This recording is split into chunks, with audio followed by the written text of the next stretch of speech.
Hi, Jerry Pal listeners. Just want to do a special shout out in the beginning to all of the recent donors to the Jerry Pal podcast. If you're interested in donating, go to the Jerry Pal website and just click that big blue button.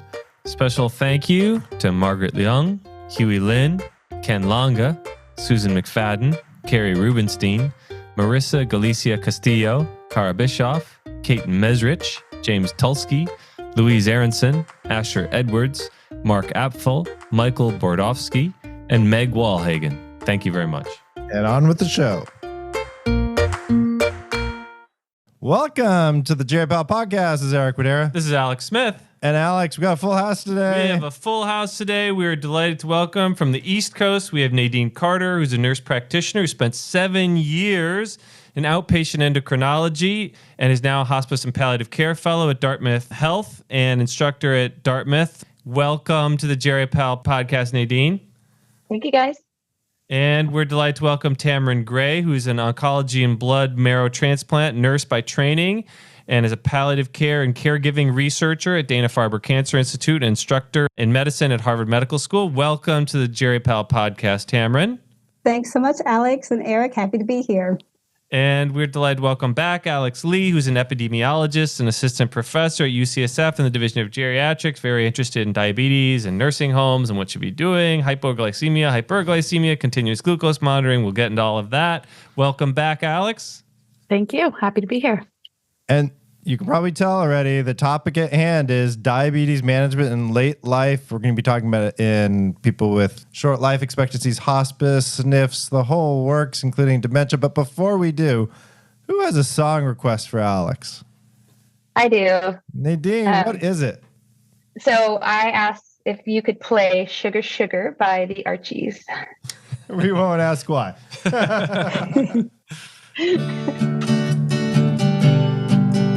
Oh, sugar, oh, honey, honey, you are my candy girl, and you got me wanting you. Oh, honey, oh, sugar, sugar, you are my candy girl, and you got me wanting you. Very appropriate. Good choice. And also we did the other, what was it? Pour Some Sugar on Me with our last podcast, Laura Petrillo. The diabetes songs 5 years ago. Can just... So many good options. Yeah. So Lips Like Sugar was another one that we were too much about. synthesizer there, though. So they're just so sweet, you know. What Archie's, 1969 was a good year for music. Someone had to say it, Alex. Thanks, Tamryn. Tamryn, I think you are the instigator for this podcast.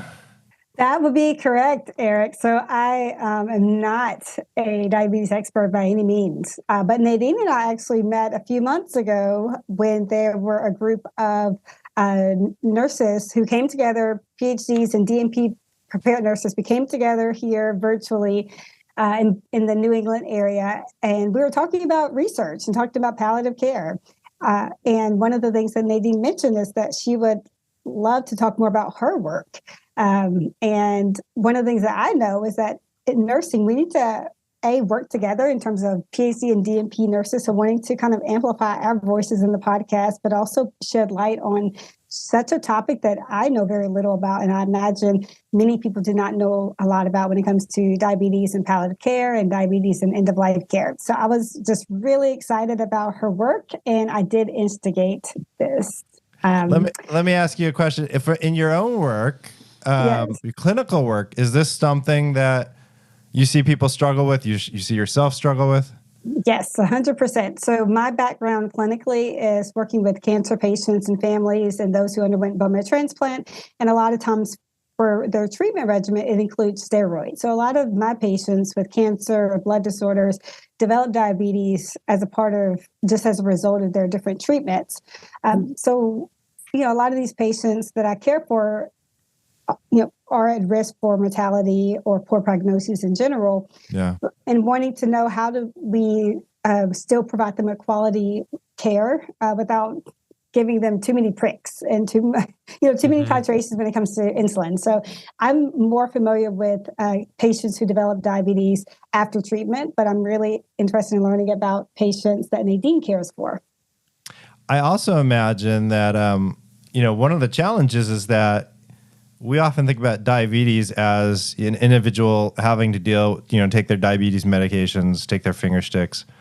But, it is in this caregiving environment where the families are often an important integral part and potentially something we should be thinking about even when we think about diabetes targets. Like, what is the role of the family caregiver system, how they play a role? And I can only imagine that's even more complicated in the cancer patient population where we're asking them to do so many other things as well. Is that your experience? That is absolutely my experience. But when we think about the diabetic population in general, a lot of these patients self-manage. They watch their own glucose. They kind of know what to do in response to certain symptoms. So sometimes caregivers are involved and sometimes it seems like they're not, just based on my own preparation for the podcast. But I'm curious about what Alex and Nadine think about the role of family, because I imagine that when these patients get sicker, families are taking on a whole nother role that could be often very unfamiliar to them. Or if they're used to such frequent monitoring and all of a sudden, clinicians are like, let's halt this. We don't need to, check sugars all the time. That also is a shock for patients and families. So I'm curious as to what you all think in terms of family and diabetes. Yeah, I think for our geriatric friends that listen to the podcast, there's a lot of discussion about de-intensifying management as people age. And I think some of that includes the transition of the caregiver, where maybe somebody's been managing their diabetes their whole life and now their caregiver is trying, or their family member sometimes is trying to step in, help them manage their pumps, their medications, their testing, and don't necessarily have the experience and the knowledge. So they're trying to grapple with that. And then the patient also, like you said, when you're trying to deprescribe and make things more simple, people have been poking their fingers and taking their insulins often for 30, 40 plus years. And now we're essentially telling them none of that matters. And so a lot of it's the education for patients and their care partners. This is why we're doing the things we're doing. The long-term repercussions aren't as big of a deal anymore. The short-term symptoms and repercussions are more important, the quality of life. And so there's a lot of discussion going on about how you do all of that, especially when we start talking about really end of life, like less than 6 months to live. Yeah. Yeah. But I think another important aspect to just kind of bring in here is the difference between type 1 and type 2 diabetes. In particular, people with type 1, as you said, they've had it for 30, 40 years. It's become like a very integral part of their identity. And so it becomes very hard for them to suddenly say, oh, no, you don't need to do that anymore. It's, in some cases, it really feels like it's taking something that's a part of them away from them. As opposed to type 2, where you have the gamut of people who have only had it for 3 or 4 years. Maybe they're on 1 or 2 oral agents. And so for them, the intensification of, oh, you're going to switch from this oral medication to this oral medication, maybe it's not as much of a big deal. So I think there's a huge difference in how we approach type 1 and type 2 differently, even though they might both be on short-acting insulin and, complex insulin regimes. I know we'll talk more about it too, but when we start deprescribing and thinking about what matters in those last days, weeks, months of life, that difference between types of diabetes and how long somebody's had, especially type 2 diabetes, starts playing a role in whether or not they're going to even need management at the end of life. And I know we can talk more about that, and that's kind of where some of my work has come in. Nadine, will you give a sense for how many people in the U.S., what proportion of people have diabetes? Yeah. So according to the ADA, 29% of people over 65 have diabetes. Most of that's type 2, but more and more are also living longer with type 1. So these people are aging into their 70s and 80s with type 1 diabetes, which is wonderful. There was also a statistic that half of older adults have prediabetes, whether they know it or not. And just with the aging population, baby boomers are going to be hitting 65. All of them are going to be over 65 by 2030. So if you figure, a quarter of those have diabetes, this is I call it the silver tsunami that's coming into the palliative care geriatrics world. So these are topics that are going to be really important to all of us. And I think there's a dearth of information about what proportion of nursing home residents have diabetes. I think I've seen instances of a third of nursing home residents have diabetes. But again, this is data that's quite old. And so again, with the aging population and more people having diabetes, I think it's going to become more and more common. And those sorts of issues are going to crop up more in the nursing home setting. Yeah, for sure. Alex, you've done a little bit of work in the dementia population too, right? Mm-hmm. What do we know about diabetes in that particular population? Well, I would say it's enormously complex. And I think there's a lot of literature focusing on how hypoglycemia is much more common among patients with dementia. And this is largely thought to be due to difficulties with diabetes self-management. So, people, especially those living alone, are still managing insulin. They might forget a dose, or then they take a dose and they forget to eat. All sorts of things can kind of happen as people are, losing track of their own activities throughout the day. And then, I have some new research that's coming out that's looking within the VA nursing homes. And when we actually look at cognitive impairment within the nursing home, we don't see an association with hypoglycemia. So the risk of hypoglycemia is the same, whether you have intact cognition or severe cognitive impairment. And my hypothesis is that's because it's no longer the individual managing their own diabetes, it's the nursing home staff managing their diabetes. Mm-hmm. And so, once we take away that component where people are doing their own management, dementia is no longer associated with hypoglycemia. And so that's another interesting aspect of all this. If I remember true correctly from Laura Petrillo's podcast and her paper, which we'll have a link to on our show notes, hypoglycemia is super common in the nursing population too. Like 1 in 9 patients in her cohort experienced hypoglycemia. Well, and that's in hospice too. And you would look in the greater nursing home population, it's more like, 1 in 3 almost. So it's even worse. It's particularly on those on insulin. And the actually in the VA, over 50% of people are on short-acting insulin in the nursing home who have diabetes, which is remarkable. Wow. So another way of phrasing your finding, Alex, is that people with dementia get just as much hypoglycemia as people without dementia, neither of which is good. It's just as bad for people with dementia as people in the nursing home setting. Yeah. Right. Yeah. But it also speaks to the heavy reliance that these patients have with the nursing home staff and potentially other surrogates who take on their care when they are not able to cognitively be intact and knowing how to provide self-management themselves. And it kind of has me thinking about how are we training clinicians who are diabetes experts and not, about the proper ways of supporting these patients, especially when they're facing poor prognoses. Are clinicians adequately trained and educated about signs and symptoms of when to, the right balance of knowing when to kind of change the whole medication regimen? Our clinicians being adequately educated and feel comfortable about having conversations with patients and families. And I don't know if we're there yet. Yeah. I think one of the good things that's happening, at least through the ADA, is the guidelines over the last 5 or 6 years have really changed to start guiding people.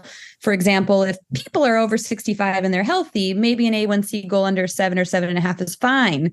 But if they have problems on top of problems on top of problems, like maybe we should shoot for under 8%. Or if they have really poor health and prognosis, stop paying attention to the A1C at all and start really managing symptoms, which is where I think it really starts folding into the whole palliative care end of life world. Is if people are having symptoms, then something is not being managed well and it needs to be changed. And maybe that means their glucoses are running higher, but they're not having falls. They're not having, confusion. I think that's the thing I would think about with especially our older population in nursing homes with hypoglycemia is when people are falling all the time and they're on sulfonylureas or they're on insulin, it's such an easy thing to rule out. And I don't know if that's a good time to talk about maybe how technology can play a role. Yeah. So, continuous glucose monitoring? Yeah. Wouldn't that make everything easier if we just knew at any given time point instantaneously what somebody's blood sugar was? Maybe everybody gets admitted in a nursing home. Boom. CGM. Yeah. That I would argue Insurance doesn't agree that anyone with diabetes should be on a CGM, at least initially, for behavior modification. But I think when you start talking about the risk of hypoglycemia in people who've had type 2 for a long time, everyone who has type 1, like I would argue that the cost of especially some of the newer 2-week wear CGMs are way less money than admissions for falls and for complications. Can you describe for our audience what is a CGM, a continuous glucose monitor, and tell us more about these 2-week wearable things? I'm not sure what the rules are on brands, but there's essentially 3 different CGMs on the market in the United States. There is a 2-week wear that's called Freestyle. Libre is the brand. There's several models. There's the Dexcom, several models that is now a 10 or a 14 day, depending on the model. And then there's Eversense, which is implantable. That's, I still think, only 3 months in the US. But these devices are measuring a chemical reaction that's happening under the skin, either every minute or every 5 minutes, and they're giving you the equivalent of a glucose. So not only do they give you a number, they give you trends. And so where this becomes and prodding with these. No poking and prodding. This hasn't floated into our hospital systems yet, but at least in the real world, people are using these to make insulin dosing decisions without needing to poke their fingers. So my tagline, I haven't trademarked it yet, but is data at your fingertips without the expense of your fingertips. I love it. Very nice. I have 2 friends with type 1 diabetes who are on continuous glucose monitoring, and they say it's been a game changer for them. Alex, you study this. Yeah, I mean, I think it's pretty much standard of care for type 1, but it's definitely not there for type 2. I think for people on insulin, especially short-acting insulin, type 2 should be on it. And I think the other aspect that's interesting to me about CGMs in the nursing home is, then you're talking about a lot of nursing home time that they're not spending poking people's fingers. And it's also, for the nursing home in terms of liability, like, it's a real risk management system. If you could put every person who has diabetes on a continuous glucose monitor and have some sort of dashboard that's either monitored in-house or elsewhere, and, you can look at people's trends and have alerts when the trends are going down. If they're, going 70, 50, 60, 55, then it can go, hey, nurse, go give them some apple juice or whatever it is. I think there's a huge amount of potential. And it's only, I think, it's kind of at the idea stage with all of us here, this kind of realizing that this is a remarkable opportunity. And I think it's interesting when I talk to geriatricians sometimes that they say, what? Continuous glucose monitors, we don't want more intensive monitoring. And it's only, that kind of gut reaction of, we don't want to be doing too much for these patients. But when you actually recognize that it's going to be better for the individual, better for the, caregiving system, potentially better for the caregivers, the family members, so it might be easier for them to kind of trust and acknowledge that, it's being monitored, even though they don't have to do the finger sticks anymore. I think there's a huge amount of potential. And the type 2 diabetics who are on oral agents, let's say they're on like metformin, maybe they're on something else like an SGL inhibitor. Like, the risk of hypoglycemia in those individuals is small. Overwhelming people with just a lot of data is big. You have to create systems and processes to manage the data too. So somebody has to be monitoring this. And ultimately, do we have any outcome data that this actually improves care in particular type 2 diabetics? Versus like, that person's on metformin, like they probably shouldn't be getting finger sticks. So Nadine, you want to? I'm going to go back to behavior change. What's the number one thing that makes a difference to somebody with early onset type 2? Has to do with movement and food in a lot of ways. Physical activity, nutrition, dietary changes, absolutely. And I think we are an instant gratification society. Telling somebody to make themselves bleed and hurt many times a day to get data just doesn't happen. Yeah. You slap a CGM, and I would argue for nursing homes as well, slapping a 2-week device on somebody one time is going to give you more data than months and months worth of finger sticks. So you say you have somebody, new diagnosis, you've just put on metformin and something else, and you slap a CGM on them. and they can see it. I'm not a fan anymore of blinded now that they're so readily available. But you send somebody home with this device and say, scan it before you eat, scan it after you eat, scan it as many times as you want, or if it's a Dexcom, it's real time. And what happens is people go home and they've had dietitians help them, and they eat something they would normally eat, and they see their blood sugars spike over 200. And then it comes back down because they still have insulin production. And then they eat something a little maybe smaller portioned or something that's a little healthier. And then they see their blood sugars only go up to 180, and they go, oh man, maybe if I eat half a sandwich, my blood sugar won't go over 200. Maybe if I have a salad with chicken instead of having a cheeseburger, maybe my blood sugar won't go over 200. And I think people make very quick relationships between those things. And so they can see the fruits of their labor pretty quickly, even though they're not having lows. That's not necessarily concern.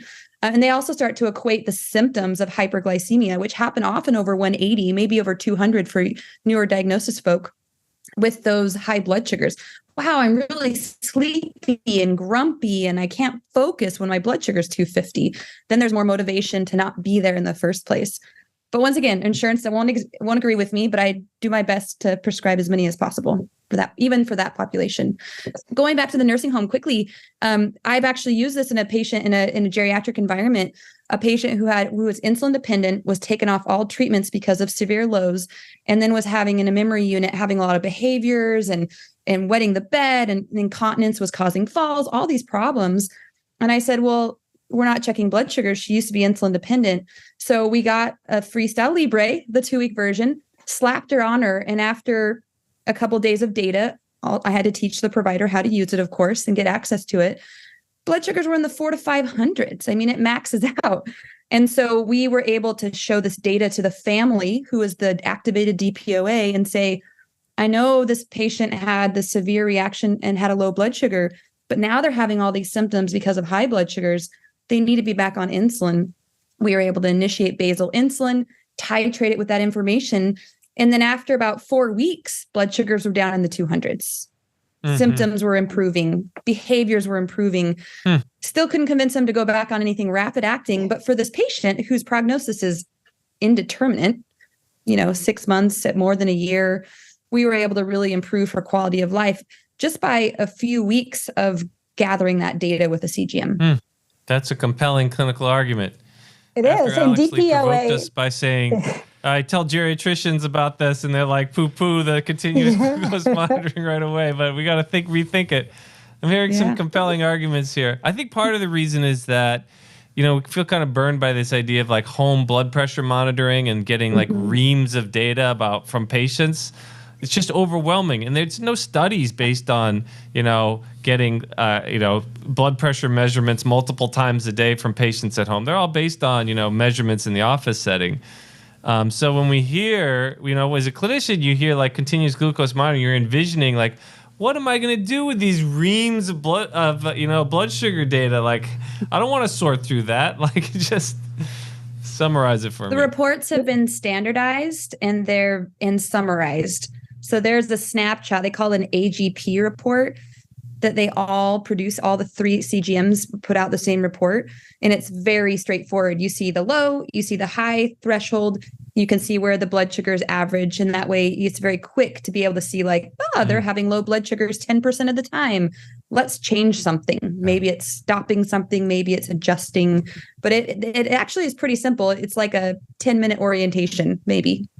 It's great. Yeah. And I would say the research is coming along on this, obviously CGMs haven't been around they've been around for at least a decade now, but the research is still kind of in progress. And I think there's a tension between what is kind of a good research metric and what is best for patients, in the sense of, maybe, time in range is a really good metric for researchers. It's pretty good for patients, but how high are you above 250 compared to how long are you above 180, and kind of how much variability, how do you capture whether people are going up and down a lot during the day or if they're just kind of going down and up like this.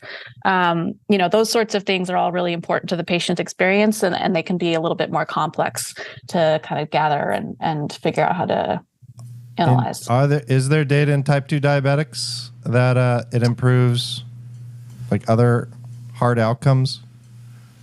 I'm not sure about hard mortality? outcomes yet, but it definitely improves, I believe, and Nadine, correct me if I'm wrong, I believe it improves A1C. I believe it improves time in range. And based on extrapolation, what you'd expect, therefore, that it would improve hard outcomes. I'm guessing probably mostly in people who are on insulin, those studies. Yes. Yeah. Yeah, especially where Medicare generally won't cover that population on CGMs unless they're on insulin. I got a different question. Nadine, you work in a also inpatient palliative care and hospice unit, is that right? Yep. What does that look like from a diabetes control perspective? Now, moving away from the sniff.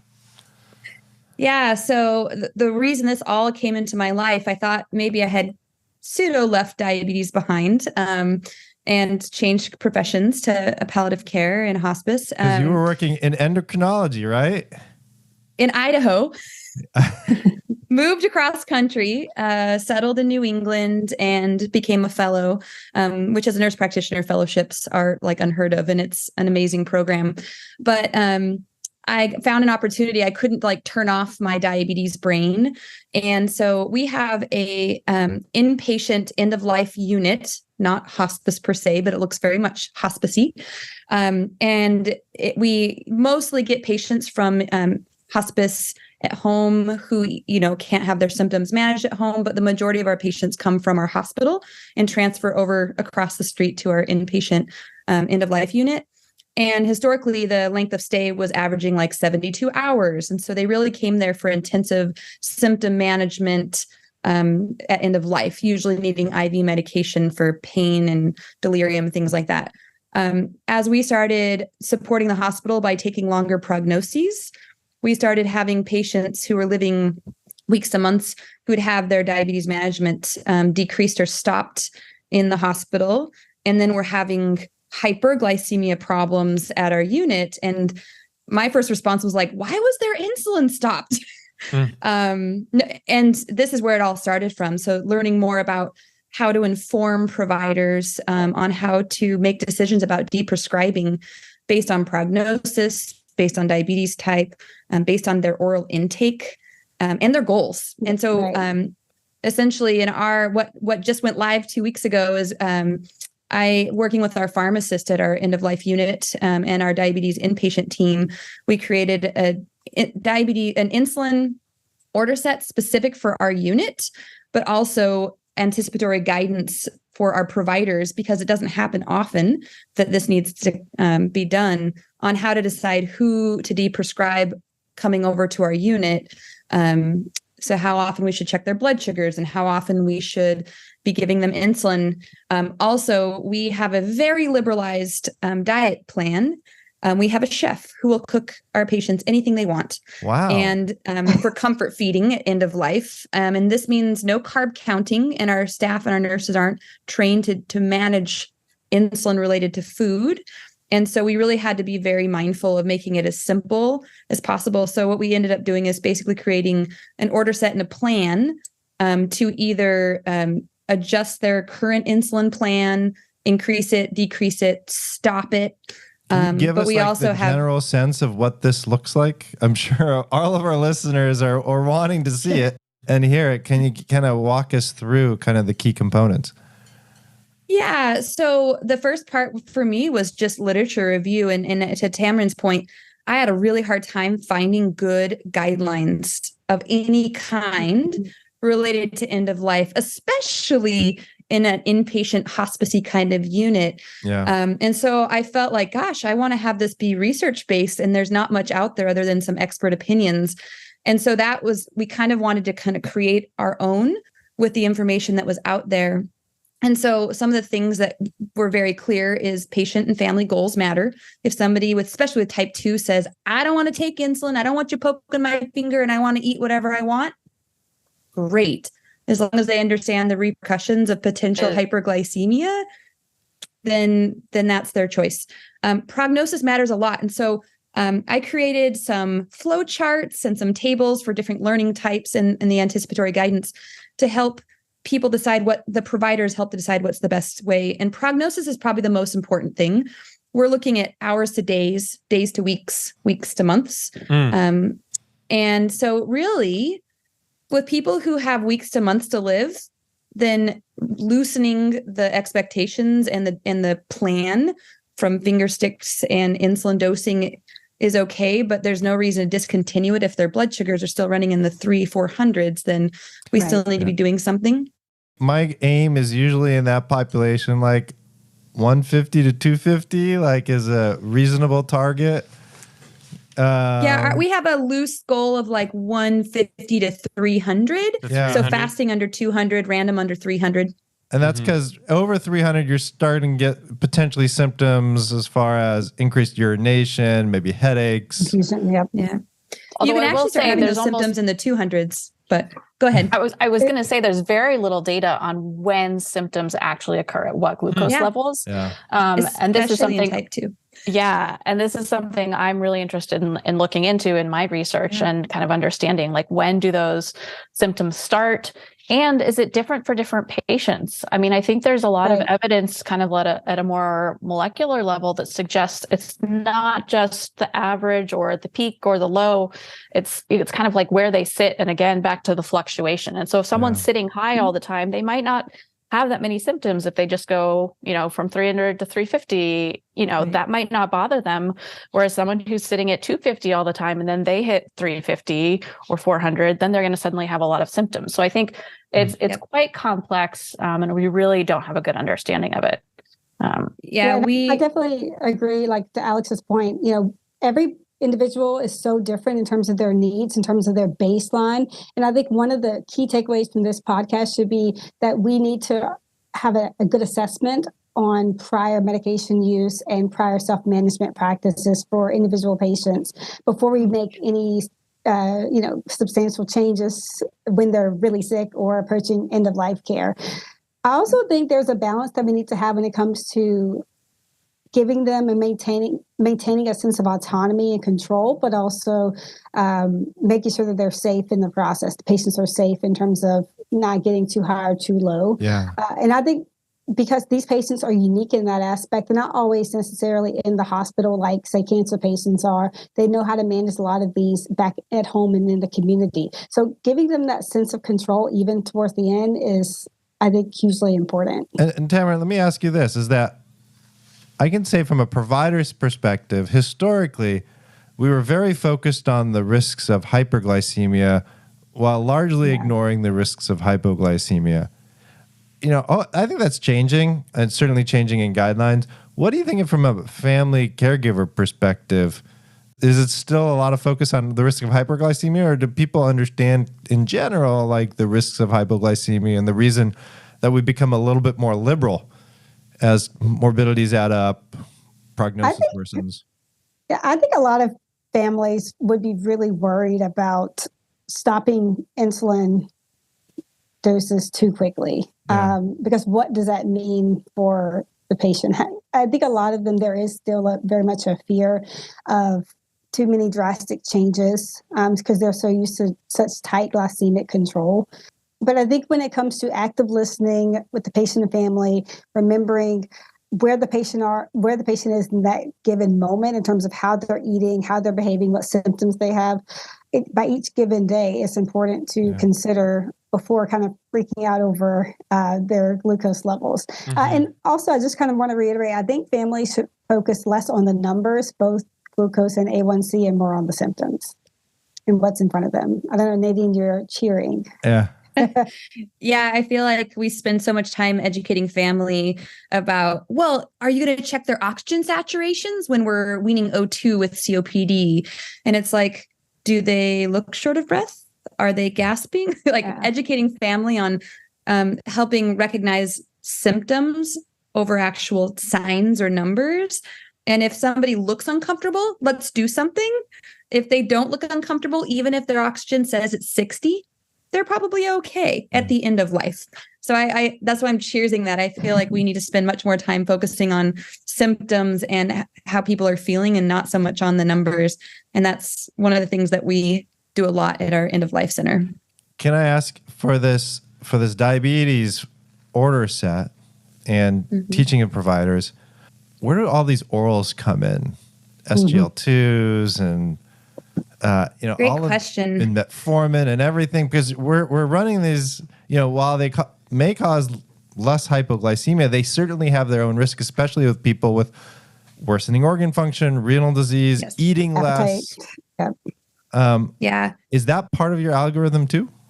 So generally people that are already in the hospital have already been taken off their injectables, as far as like GLP-1 agonists and oral GLP-1 agonists before they ever come to us. So we don't reinitiate those in our center.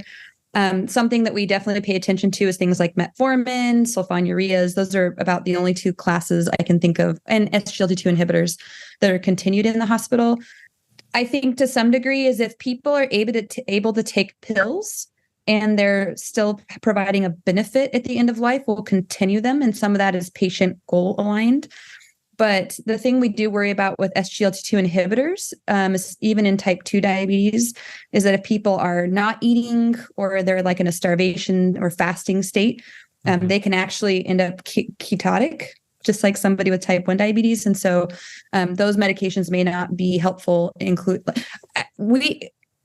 I think there's the extreme of stopping everything and not stopping enough. And we're trying to be in the middle. Like so when it comes phenomenon. to this order set, the gold, I know Laura brought that up in her podcast too, the Goldilocks phenomenon. So with our order set, generally, if people with type 2 diabetes are no longer eating and drinking consistently, we discontinue all orals for sure. If they're still eating and drinking intermittently, we basically the most anybody will have a blood sugar test with our order set is 8 a.m. and 6 p.m. So fasting and evening. And the only amount of insulin they'll ever get is twice a day at most, basal and sliding scale insulin if they're trending over 300. Yeah. But the orals, generally, we aren't going to be continuing those at our center because the prognosis is generally under weeks. Yeah. And in that population, there's not really an indication to continue orals. The type 1 population, obviously, we're continuing their insulins until end of life. And can I just say, we know from the literature that patients and families, when they're faced with a difficult situation, they like to feel like they're doing something, fixing something, they're hands-on, physical monitoring. And I just wonder where that plays into the mindset of kind of the shift in care, where you don't need all those glucose checks. But what about patients and families when they have that sense of, I need to do something with my hands. I'm so used to doing something, even during this period of time. How do you have a conversation about that? I don't know, Alex, have you seen any of that in nursing home practice where people just want to feel like they're doing something with their hands? I can't say I'm the best one to answer that one since I'm not a clinician, but I mean, I think that it's a great point, and I think it's something that, it's hard to get at from a very direct standpoint when you're just looking at the medications and the side effects and stuff like that. So I think there needs to be a lot more studies around caregivers and their experience of this as well. I would say one other thing that just Laura brought up in the 2018 podcast was whether or not we should be switching to some of these more expensive medications that are maybe less of a burden for patients and their caregivers, and things like GLP-1 agonists and SGLT2 inhibitors that have such an significant impact on glucose without the risk of low blood sugars. And I'd like to think that these medications have become so popular in the last 4 or 5 years that as our population ages, more of them will be on these medications. Less of them will be reliant on insulin or as much insulin. And so maybe it's going to come to that conversation where we have to start thinking about, when do we deprescribe these medications because they're working really well without any harm? I mean, GLP-1 agonists are safe with non-existent renal function. And so I think that there's a lot of research and maybe even retrospective research that's going to come from people being on those medications as they age into Medicare. Yeah, that's a good point. Go ahead, Alex. I do think the one thing we have to pay attention to is the SGLT2s can increase urinary tract infections. And so that, particularly among people with dementia, is something we have to keep an eye on. Because it mainly works, by peeing out the glucose. Exactly. Right. And so if you know, that's renal function, it also doesn't work. It does work at lower renal functions, but anytime you have glucosuria, you're going to have to worry about, which is anything really over 180 or 200, you're going to have to worry about infections, especially with women. I'm a huge fan of education. And so for women, I would put these medications on, tell them ahead of time, and just tell them to buy wet wipes and, really clean things out after every urination. And for guys, my tagline for that would be dab, don't drip. Because I've had men Nadine, with neonatal fungal infections. This is your other talent. Yeah, I know, taglines for diabetes. Practical advice. This is great. Yeah, and we're not doing enough in this area in the United States. There's this great article, and I'll send it to you all. It's called "End of Life Care Requires Caution with Use of Continuous Glucose Monitoring," JPM, from 2020, and so I'll send you that link. But a lot of these studies, the very dearth amount of studies that we have about diabetes and palliative care and diabetes and end of life are in other countries. And from a research standpoint, maybe we should think about more cohort studies. I'm also an epidemiologist trained as well, and thinking about larger populations from diverse backgrounds and how are those outcomes similar or different when we think about quality care, and also those hard outcomes that we talked about earlier. I think, that is important to consider just going forward. And I got two quick questions too for you, Nadine. Do you ever prescribe sulfonylureas anymore? Not in my current profession. Do you think there's still a role for them? In the palliative care, we usually see people who have a prognosis under 2 years in our outpatient environment. I think if somebody had like heart failure, or somebody had diabetes that was generally well controlled, and I think their cognition was good, I think they are wonderful medications because it's an easy pill to take to manage prandial blood sugar variation, which is food related. I think the cost would be the thing to argue for a lot of insurers, and the safety profile, because there are a number of lots and lots of people with type 2 who've ended up in the hospital because they've gotten sick, or they had a procedure, or they were dehydrated. So I think with people with impaired cognition, I'd be more worried about those medications because they wouldn't necessarily be aware enough to stop them when needed. Last question for you, because I also think about Tamryn working in an oncology practice in dementia patients, especially with like the GLP-1s. I mean, people use it for weight loss, anorexia, delayed gastric emptying is an issue with them. These are all things that we see in the cancer patients. How do you think about the GLP-1s as people in late life? Obviously in hospice, it sounds like you're stopping them. But even like in the cancer population, we're also worried about weight loss and the side effects from that. Kind of the opposite is what we're usually thinking about for diabetes, is weight loss is a good thing. I actually had a patient in her 80s who we were really trying. She had type 2, was on basal insulin, and I think it was maybe Ozempic or Trulicity, one of them. And we were really trying to get prandial control by upping her GLP-1 agonist, but she kept losing weight too much. And so we had to back off and up, make other adjustments. So I think that is a huge concern in our cancer population and our older population. We don't want them to lose weight. That increases their frailty. And so those may be medications that are not appropriate if they're causing weight loss.